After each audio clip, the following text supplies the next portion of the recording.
नमस्कार. माधव मंथन मध्ये आपलं स्वागत आहे. मी माधव घांगुर्डे.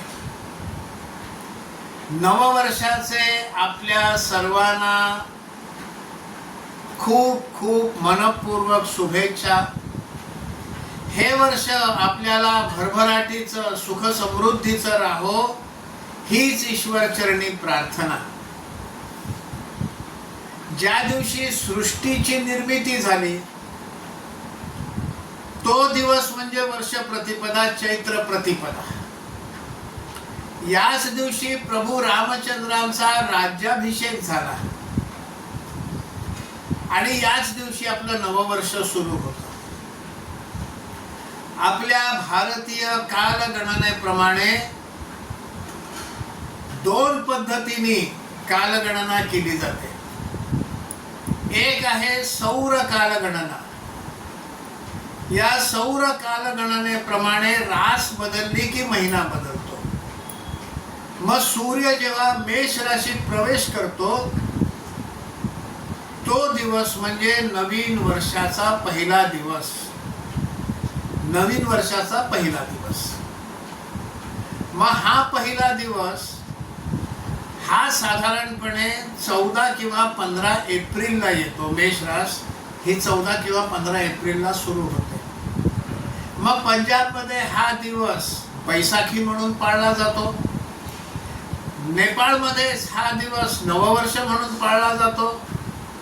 आसाममध्ये बोहाग बिहू, बंगालमध्ये पहिला बैसाख, ओरिसामध्ये पान संक्रांती किंवा महाबिहुबा, तामिळनाडूमध्ये पुथांडू, केरळमध्ये विशू.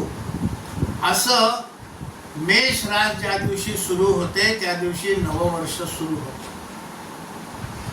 दुसरी पद्धत आहे ती चंद्राच्या कलेवर अवलंबून आहे.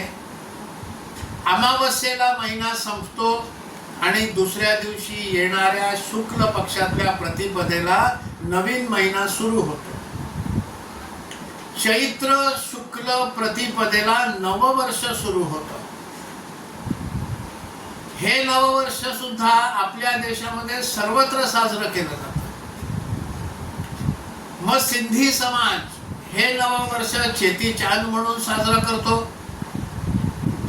काश्मीरमध्ये हेच नववर्ष चैत्र प्रतिपदेला नवरेह म्हणून पालन होतं. महाराष्ट्रामध्ये गुढीपाडवा आपण सगळे साजरा करतो तो चैत्र प्रतिपदेलाच. कर्नाटक, आंध्र आणि तेलंगणमध्ये उगादी किंवा युगादी नावानं नववर्ष हे सुरू होतं. आणि सुदूर पूर्वेला मणिपूरमध्ये चैरोबा नावाने याच दिवशी नववर्ष पालन केलं जातं. असं हे संपूर्ण भारतभर एकतर मेष राशीची सुरुवात किंवा चैत्र प्रतिपदा म्हणून हे नववर्ष पालन केलं जातं. त्यामुळे हे हिंदू नववर्ष आहे. पूर्णपणे शास्त्रोक्त आधारावर बसवलेलं, खगोलशास्त्राच्या आधारावर बसवलेलं. शेकडो वर्षापूर्वी आपल्या ऋषीमुनींनी, खगोलशास्त्रज्ञांनी खगोलशास्त्राचा बारकाईनं अभ्यास करून ही कालगणना बसवलेली आहे. मग या कालगणनेप्रमाणे युग, युगचक्र, मन्वंतर अशी वेगवेगळ्या स्तरावर ही कालगणना होते. ज्या दिवशी कलियुग सुरू झालं ते युगाब्द. मग आजचा पाडवा हा युगाब्द सुरू झाला म्हणजेच कलियुग सुरू झालं. त्याचं 5126व्या वर्षात आपण पदार्पण करतोय. युगाब्द 5126 हे या पाडव्यापासून सुरू होत आहे. असं हे आपलं खगोलशास्त्रावर आधारित, शास्त्रीय दृष्ट्या अत्यंत योग्य असलेलं असं आपलं हे नववर्ष आहे. हिंदू या नात्याने या हिंदू नववर्षाचा आपण अभिमान बाळगला पाहिजे.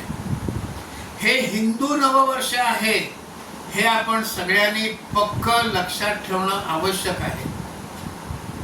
आपल्या वर्षामध्ये कधीतरी अधिक महिना येतो हा कसा येतो? मग चंद्राप्रमाणे जी कालगणना मानली जाते ती अमावस्येला महिना बदलतो.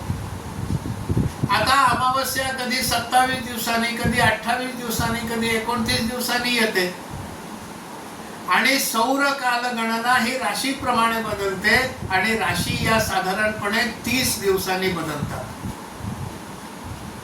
प्रत्येक महिन्यामध्ये रास बदलली पाहिजे, पण राशींचा कालावधी आणि अमावस्यांमधला कालावधी हा वेगळा आहे, कमी जास्त आहे. त्यामुळे एखाद्या महिन्यामध्ये रास बदलत नाही. आधीच्या महिन्याच्या अमावस्येच्या आधी रास बदलते, ती पुन्हा 30 दिवसांनी बदलणार आहे. अमावस्या मात्र 27 किंवा 28 दिवसांनी येणार आहे, त्यामुळे त्या महिन्यामध्ये रास बदलत नाही. म्हणजे धरून चला, श्रावण महिन्याची अमावस्या झाली, त्या अमावस्येच्या आधी रास बदलली. मग भाद्रपद महिना आला, भाद्रपद महिन्याची अमावस्या झाली पण रास बदलली नाही, मग त्या महिन्याला अधिक भाद्रपद म्हणतात. आणि मग रास अमावस्या आल्यानंतर जो महिना येतो तो निज भाद्रपद म्हणतात.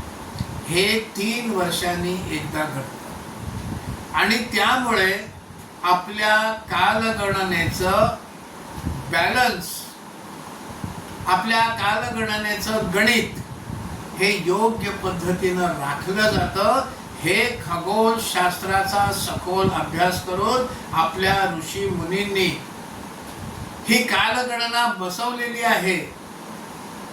ही या सगळ्यामुळे अत्यंत सम्यक राहते, ती व्यस्त होत नाही. आणि त्यामुळे प्रत्येक वर्षाच्या ठराविक कालावधीमध्ये वसंत ऋतू येतो, ग्रीष्म ऋतू येतो, शरद ऋतू येतो, शिशिर ऋतू येतो, हेमंत ऋतू येतो, वर्षा ऋतू येतो. असे हे सगळे ऋतू हे ठराविक महिन्यांमध्येच येतात. शेकडो वर्षामध्ये हे ऋतू बदललेले नाहीत. याचं कारण अत्यंत शास्त्रोक्त पद्धतीने खगोलशास्त्राचा अभ्यास करून आपली ही कालगणना बसवलेली आहे. ही हिंदू कालगणना आहे आणि हिंदू या नात्यानं आपल्या सगळ्यांना त्याचा मनापासून एक अभिमान आहे.